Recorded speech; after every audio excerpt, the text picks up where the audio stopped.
I rise to address issues in the Middle East. The President has been criticized for the fact that we do not have a large residual force in Iraq and that we do not have a status of forces agreement with the Iraqi government. Let us take note that it was President George Bush who installed Prime Minister Maliki in May of 2006.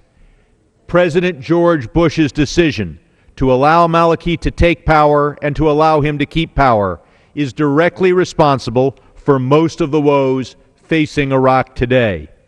Maliki was so malevolent that throughout 2006, 2007, and 2008, he refused to enter a long-term status of forces agreement with the United States and with President Bush. He insisted that any troops that remained in Iraq after 2011 would be subject to Iraqi kangaroo courts and could be executed for trumped-up charges. Obviously, we couldn't leave our troops in Iraq under those circumstances. It is Maliki that is the source of the problem, and that is President Bush that is the source of Maliki. To say that President Obama should be able to negotiate a long-term agreement with Maliki when President Bush was unable to do so is utterly absurd. As to Sergeant Bergdahl, it is important for us to note that while we are releasing 5 prisoners, or have released 5 prisoners from Guantanamo, President Bush released over 500 from Guantanamo, and virtually all of them were dangerous. Over 100 of them are on the battlefield, and we know where on the battlefield they are, waging war against the United States and its allies. Most of the other 500 are also waging war against us. It's just our intelligence isn't good enough to say exactly where on the battlefield they are located. And what did President Bush get for the release, not of 5, but 500 dangerous prisoners from Guantanamo? Nothing, except a thank you from their native governments. Now, on legal issues, we are told that Section 1035 of the National Defense Authorization Act required President Obama not to release the 5 prisoners until 30 days after he notified Congress. Even if he had followed those exact words, then instead of releasing the 5 a few hours after Sergeant Bergdahl was in our hands, we would have released them a few weeks after Sergeant Bergdahl was back in our hands. Hardly of great significance.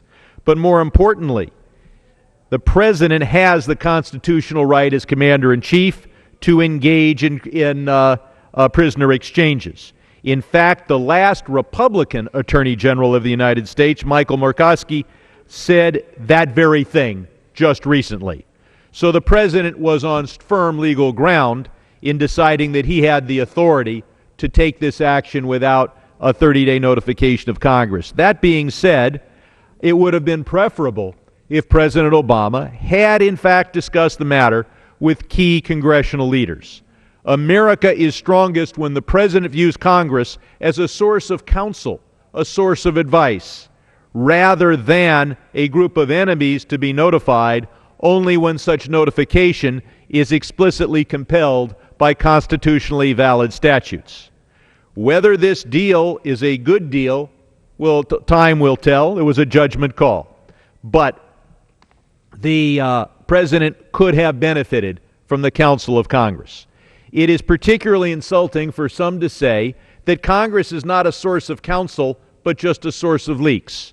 Keep in mind that 16 congressional leaders knew that we had ascertained the hiding place of Osama bin Laden, and that information did not leak from Congress.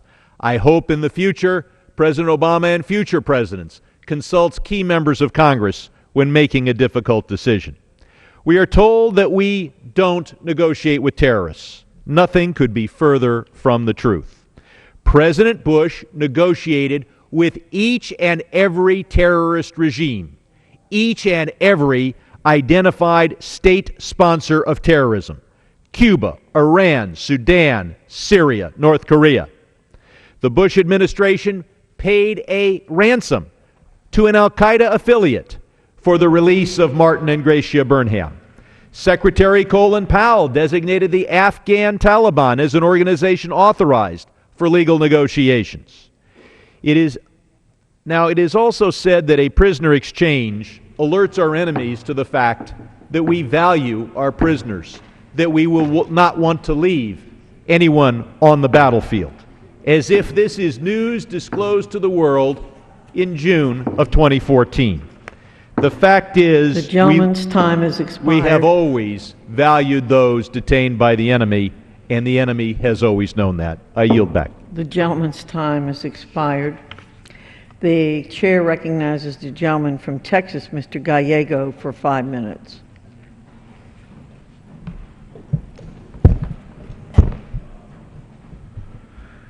Thank you so much, Madam Speaker. I rise today to take note not only of a wonderful victory, but of a great example